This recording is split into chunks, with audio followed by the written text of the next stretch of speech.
Live from Cool Boys Central. You're the boss down there. I'm boss up here.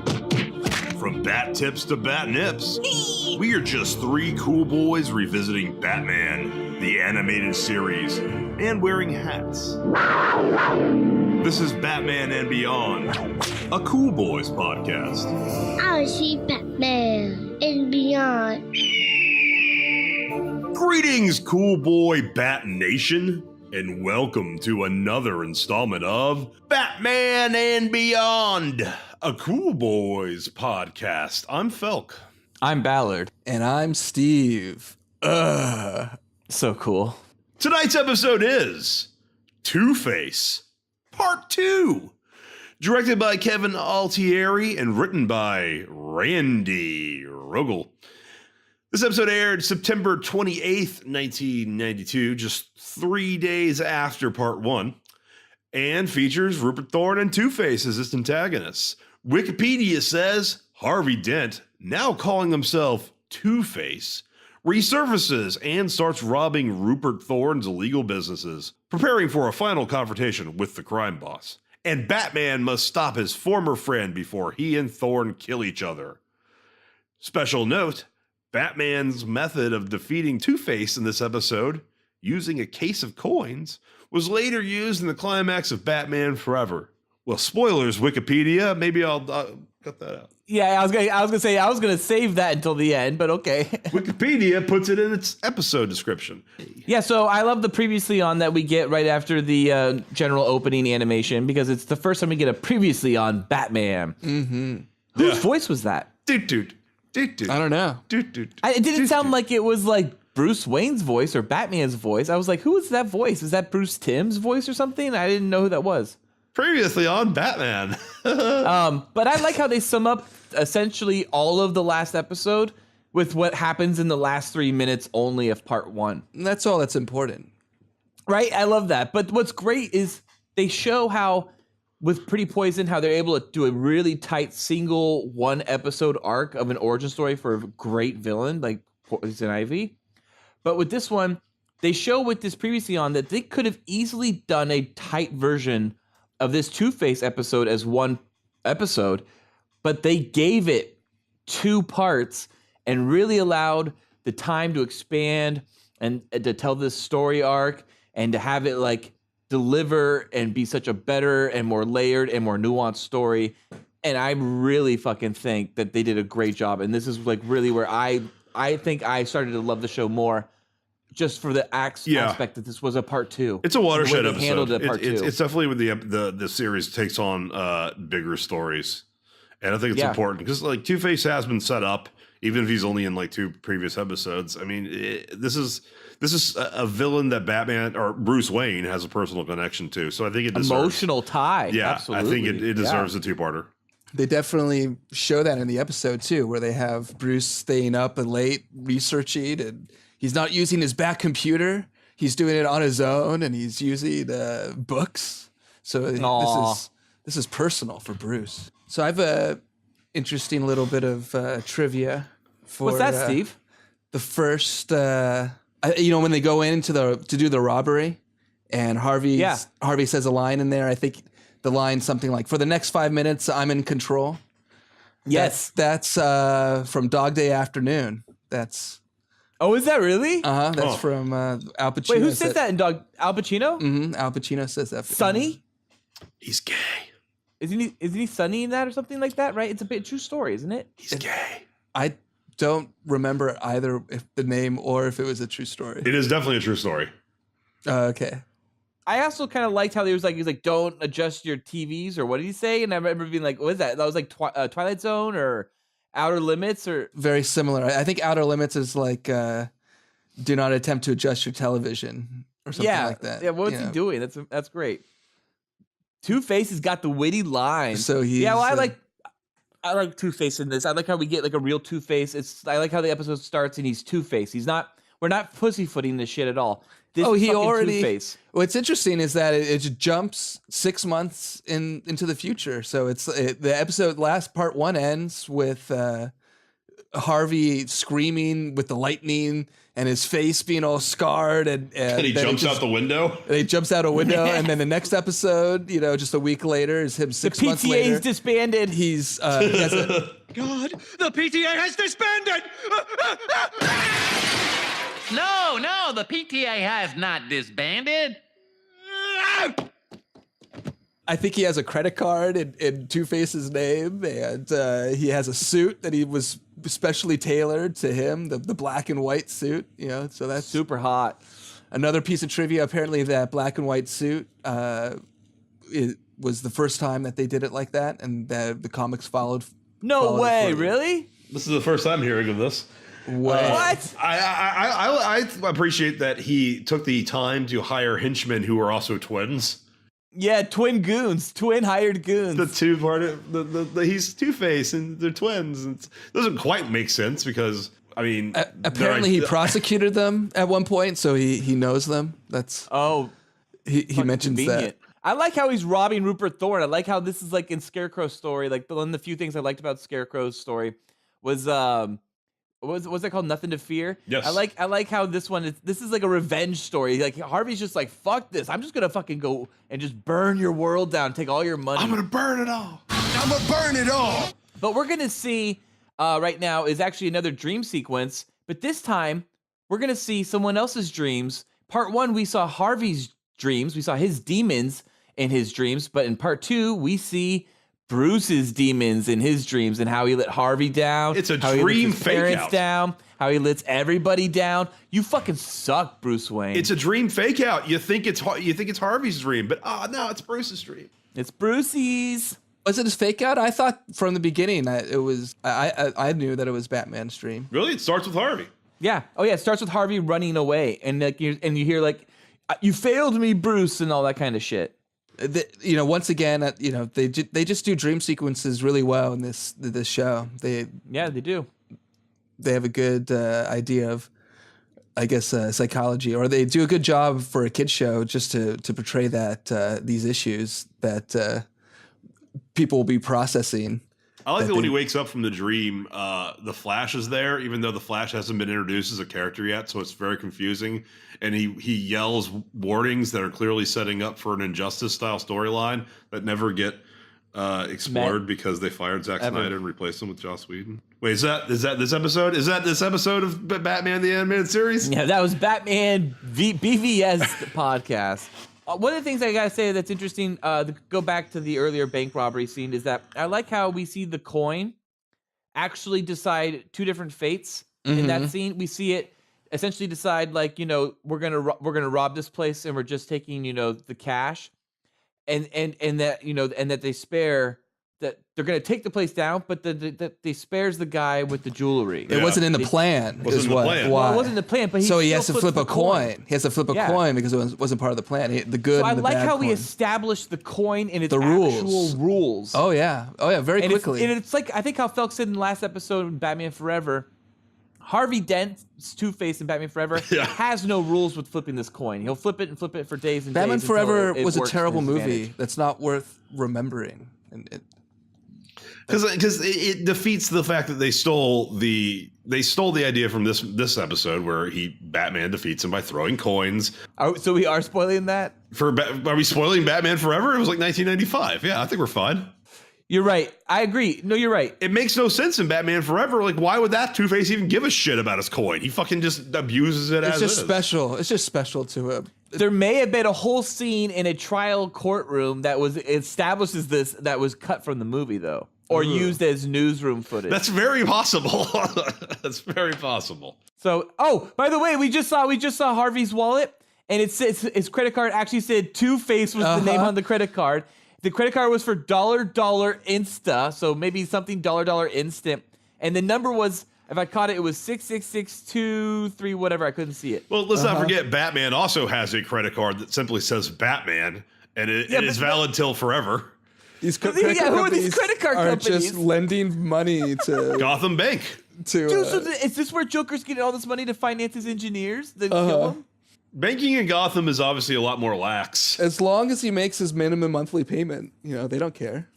And I love that Pamela Isley's like school university ID actually had her bra, waist, and hip measurements. Like that was amazing. Like I love these ID insert wallet shots in these episodes. Guys, we are in Act 2, and guess what we're about to have? Orgasms? We're gonna have a first appearance again in Batman the Animated Series of something of Bat lore that we all love and we all want to ride on. Now, I personally want to ride on hugging Batman as he controls it. I don't know, maybe you two would rather just actually ride on it. And that, of course, is what I'm talking about, is the Bat Bike. Oh, I've always heard Bat Cycle.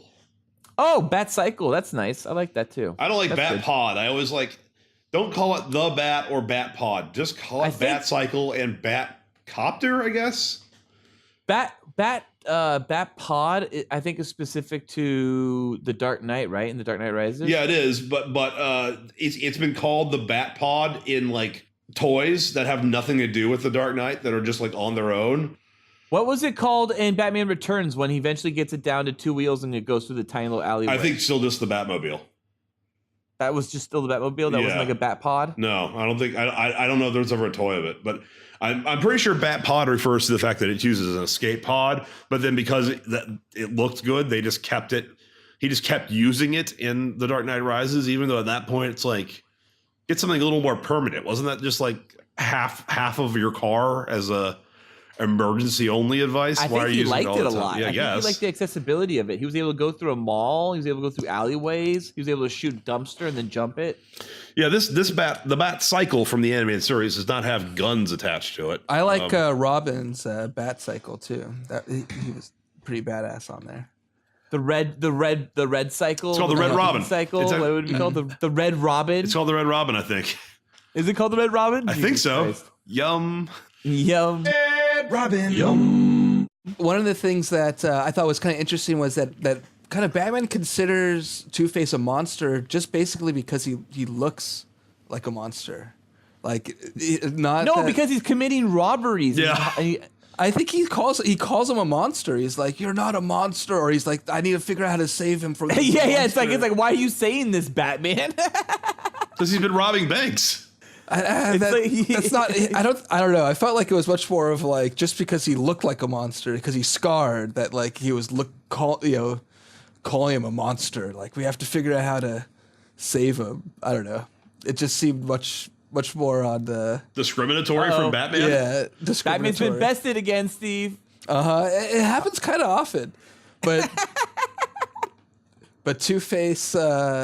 He's like really stunned by Harvey's kick. I think that, they established that he had superhuman strength in the first episode. I like how the janitor wakes him up. Like the janitor's like, "Hey, what's going on?" And Batman's Do you think the janitor peeked under the mask? No. Everybody respects it. It seems like for the most part, they don't really seem to care. Everyone's like, whatever. The dude's a psycho. Yeah, they're like, he wears a mask for a reason. I guess they don't seem to care at this point. But it does. I liked how the janitor's just like, "Hey, guy, what's up? How's it going? Where's everybody? I don't know." Yeah, I don't know. Who are you talking about, Batman? What the fuck? Like, who are you rolling with? I don't know. I don't know your friends. Why are you asking me that shit? What are you talking about? The janitor? I've lost you guys already. I like how right here, Harvey sees like this like bride and groom in a store. He's like, "I want to go see this girl, Grace." And like, dude, Grace has already moved on. All right, we're sorry, Harv. Grace is over you. He's longing, and then So Harvey goes and drives outside her like apartment or some shit, right? He's just like checking her out. But meanwhile, Grace has been informed as an informant, right? We know she's an informant for the police. She's been told she's a rat, right? She thinks she's helping. Yeah, she's a good girl. Clue it in. She thinks she's helping the police, but she's helping only Rupert Thorne, right? But clue us in if Harvey ever contacts you. Oh, and she immediately does. That's so messed up. I'm telling you. So I was saying in the last episode, what do snitches get, Grace? Is possibly the most like the villain of this episode through and through. Could have been maybe the therapist, but I think it's really Grace. This proves it. See, she's a rat. It was a power struggle move. It was all along. It was crafted by Grace ever since the get-go. She's the villain in this, guys. Oh, it's an Okay? interesting conspiracy theory. I knew it. She was bitch talking the whole time during his speech. Harvey is his own villain. Is basically what it's coming down to. And Snitches get stitches, and Grace better. I just said watch that. your fucking back, okay? I like how they introduce Harvey's lair now, so they bring over. He's basically I live in a casino. Yeah, a casino called Wild Deuces with a number 2 on it. The quote that I got from there was he says it's a dichotomy of order and chaos. Oh, So, really? Yeah, that's how he explains why he likes to live in a casino. I love that they run with the duality references Yeah, it's all this duality. Yeah. everywhere. Order Like, and all the chaos. places he attacks too are like it's like Gemini Club, and it's like Two Faces Club. Well, It's those like are all these all weird places. Thorne, and they're all Thorne. owned Like establishment. why is Rupert Thorne writing naming all these clubs things that like Two Face would want to go rob? Why are Like, people he's setting them renting up. out He's baiting. to known criminals? Like, He's baiting. how them. does real estate work in Gotham? They're giving credit cards to Two-Face, and they're Yeah. giving so it's basically I think they don't have any sort of like regulations in this world. It's just for a free for all. Hey, look, he's just flipping the coin willy nilly. He's flipping the coin willy nilly right now. He's not deciding things. He's just doing it like That's just for him to think. Yeah. He's thinking. He's having a lot of thoughts, is what you're saying. Yeah. I'll admit it. he's not assigning he's- value to each flip. No, it's just his way to Yeah. No, he's think. doing the roulette thing. He's just doing stuff. So he's just in this club all by himself. He's got this like lights on, flipping his coin. coin, just wasting time, twiddling his fingers. And of course he's got this like, was it Phantom of the Opera like mask on, or like almost like kind of like the Cobra Commander, right? Almost, it's got that like, it's not hiding anything, Harv. He's Yeah. He's like a half ghost, I like how Batman is like like really, Casey Affleck. He's handsome. Look at him. There he is. You're beautiful too. I don't get You're beautiful too, Two-Face. How does a chemical bird make his eye bigger? Your eye Oh doesn't wait. get Oh look. eyes don't get They just die? engorged because of So did they just scarring. kill the two twins? I think so, or they got past it, or they got knocked unconscious. Their eyes were wide open. And the guy comes back in with a gun pointing forward. Dude, I think they just shot Min and Max. Well, I think I got stabbed or something. That was what I thought. 'Cause it Or was they quiet. dude, they just killed Min and Max, dude. These guys had a good life ahead of them as his fucking goons, and now they're dead. I like All because how of Grace. This is Grace's fault. You really like doing this thing where like you assign fault to the wrong character and stick with it. I think Grace is at fault if you follow this storyline. I'm wondering. I'm sorry. I just can't tell like, what percent. I know it's not 100% serious or 100% sarcastic, and I'm trying to like ascertain where it is because Batman never know. I know You'll exactly. never Batman the know. animated series was great for like teaching morals to kids, and it has a really good sense of morals, and it really has like value as like an educational tool in that sense. that Underdwellers one was a little weird. Well, yeah. Less said about that episode and its implications, the better. What was the morals of that Underdwellers one? Well, it had a few episodes where they teach some stuff, but I think it was just more like it's a really well done cinematic show. That No, I'm really- saying like kids can learn from the morals of this show. Kids can learn from the morals. Yeah, it's true. And Ballard learns the morals that Grace is the villain of this episode and Jordan was the villain of the previous ones. I think he's just being trying to be funny. I think that's what. And as Frog Trying. deserved it, did Frog deserve it? That's what I'm was going Frog for. really the villain because he was too tempting? Frog was maybe seducing some older men. Yeah, now I recall that one. That was the episode. I like how Two-Face describes his coin. So he says the coin is the law of averages, the great equalizer. I love it. The coin. It's the coin. For and sure. and Batman is really fucked up from Two-Face basically kicking him. Yeah, he keeps grabbing his side. I think his heart's broken more, Steve. No, he broke his heart. He He has his a heart. broken heart and I think broken ribs. I think there's. He was a definitely combination. debilitated by that kick way more than a typical kick. Watch, look at this. Look at this. Boom. Two-Face kicked the gun out of Rupert He Thorne's saved hand. Batman's Look at life. that. I think that. Look at that. That's like a first. That's a first in this I have series. a note here that's the first time Batman's life has been saved by one of his It enemies. is? Yeah. It seemed like it. I don't know. Yeah, I mean, what other enemies have there been like emotionally attachment? Like this? There none. are future ones, but this is the first one. Oh, of course. Catwoman, I would imagine, would have You done got it. it. Joker, Who else? Talia. Joker? Oh, Joker for sure. Talia for sure. Harley Quinn. No. I guess Harley, okay. Probably not Harley Quinn. No, there's a few times where Harley would do it because Joker was It like says gonna nuke in everything. I Harley thought. Quinade, she saved Batman. Yeah, isn't that the one where Joker's going to nuke everyone? And apparently Bane. Bane saves him? Mm-hmm. How are you getting this information? On this Wikipedia page or a wiki page. It's not a Wikipedia page. It's a DC fandom page. Characters who have saved fandom. Batman's life, villains who have saved Batman's life. Yep. Other people save Batman at other times. I guess Mr. Freeze saved Batman on Batman in the movie Batman and Mr. Freeze. Oh, And really? in, I haven't watched that Deep before. Freeze. It was good. Oh, here we go. So Batman sees coins, Yeah, Batman Sub-Zero it's called. right? So Two-Face just flipped the final coin. Batman sees a box of coins, tosses the box of coins up. Booyah, Harvey. Where's your coin at now? Unless in this case it's improvised, where in Batman Forever he just brings a lot of coins with him. He does. He just brings random coins. It's a good with him. idea. Like, I'll just throw these at the most random time and it'll save the day. Does It'll he give even you a know opportune about situation. Two-Face's coin? It's not even established in that movie. Yeah, it's established if you're paying attention. In Batman, Val Kilmer's Batman was paying attention. Look at Grace. Look at her. She's still trying to get that power out of Harvey. I wish there was a director's cut for Batman Forever. There's a lot of good stuff that's in that movie that I think I cut out. So wait, Batman Forever, we did establish that was 1995. This was what year? 1992. Yeah. They totally took that from this, or were inspired, or are homaging it. Yeah, no, and they also took from the episode that introduces Robin. That's before the movie, and that like Batman Forever was basically the show, just repurposed. They totally influenced the movies and I think the Batman in general, the series. Yeah, Because it And just then Batman just flipped a coin into the fountain. There we go. And this I is think it. partly because Heads DC wanted Oh, kids to read the comics, so they followed the storyline that they were most familiar with. Did you guys see that was like good face up? That was like heads up. Yeah. Oh yeah, it was very cinematic. You know. Did it Batman Forever when There's hope. when Two-Face died? Didn't it land face up on his hand?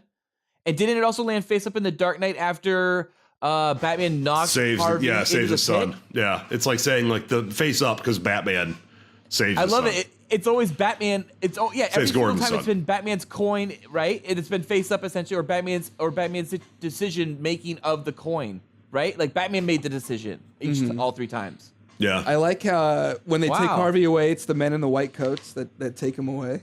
It's going off to. I like that it doesn't pull punches in that scene, and it when Two-Face is trying to like figure out how to hurt Gordon the most, Gordon just kind of gives away the fact that between his wife, his son, and his daughter, that he values his son's life the most because that's when he cracks, and that's why Two-Face picks him. It's like they are hitting hard emotional stuff here, They are, and absolutely. like that's coming. Inspiration's coming from this. Absolutely. Along with like political intrigue with with power, like struggle, like control games within relationships with Grace and Harvey. Like that was even crazy. Like, and I didn't get that at all back when I was a little kid watching this. And it's very interesting to see that now. It's not okay. It's not in the episode. It's almost like watching a House of Cards episode at times. not in the I episode. really liked this episode, guys. And I really liked this two-parter. And I thought this was really when the series, if I didn't say it earlier, or if I have already said it earlier, I'll say it again, elevated itself. And I gave this 4.5 out of 5 boys. I liked part 1 a lot more, but I liked part 2 a lot. And I gave part 1 5.5 out of boys. So I gave the first one 5 stars, almost, or 5 boys, specifically to be able to give this one 4.5 because it's just it's not 4.5 too. It's not as good as the first one in my opinion. The first Yeah. part, because that first part has the fall and I mean I could have preferred to see a little bit more of Two-Face right after he's scarred and he's like maybe trying to deal with it. Instead, it just jumps ahead and he's Two-Face and he's already established to the point where he's got twins working for him. Like he's already got gimmicks and he's had his suit a little made. blue ball. You got some blue balls. You got blue balls, right? Is that what you're saying? You got too much blue ball from the last one? Oh, they went from blue balls to the cum already on the girl's face. It's like I want to see the part in between. I want to see the cum get on the face. Yeah. Oh, that's a good point. Steve, how about you? I give it 5. I thought it was taken as a whole. I gave the last one 5, and I guess I'm just thinking of it as the the two together, and it's just One such a great story that it's just so. I think it was so well done for a kids show that it kind of blows my mind. Totally. So, first one, I think that they really showed that they were taking this show seriously, and that they weren't doing Boss Biggest and other Sewer like, King. kind of one-off things. Like this sets up Two-Face, and now Two-Face is going to be a constant villain for him and that sort of thing. And I think that that's what's gets good about the show is the running storylines. Interesting. Yeah, good point. They're really thinning up the herd when it comes to the rogue gallery, and to start establishing their big heavy hitters. And we're going to get a lot more heavy hitters from pretty much this point on. I think that the show really kind of hits its stride in some of the episodes after this. Great bat stuff, gentlemen. Cool Boy Nation, tune in next week. Same Cool Bat time, same Cool Bat channel. Cool Bat Nation, be sure to let us bat know what you bat thought of Two-Face Part 2, or what your favorite bat episode is by bat emailing us at batmanandbeyondcoolboys@gmail.com. New episodes of Batman and Beyond come out every Thursday. Also, please check out our other great Cool Boy Central content with The Cool Boys Podcast on iTunes, SoundCloud, Google Play, and Patreon, where the Cool Boys have an uncensored discussion about 5 so cool movies, everything ranging from bods to dongs and all the boners they have given us. Be sure to follow us on Twitter at Cool Boys Podcast and Facebook group us at The Cool Boys Podcast. Like and subscribe to us on YouTube. You can find us on YouTube by searching for The Cool Boys Podcast. And be sure to rate and review us on iTunes at The Cool Boys Podcast. And if you like, you can donate to us on Patreon and receive additional episodes of Cool Boys After Dark and a Cool Boy shout out on The Cool Boys Podcast that airs every Tuesday. You can find the Cool Boys on Patreon at patreon.com/coolboyspodcast. Thank you for listening. Stay cool, Cool Boy Nation. Until next time, it's Byzies from Felk. That's Byzies from Ballard. And Byzies from Steven. So cool. Batman And beyond. Oh yeah. Batman and Beyond. Oh, yeah.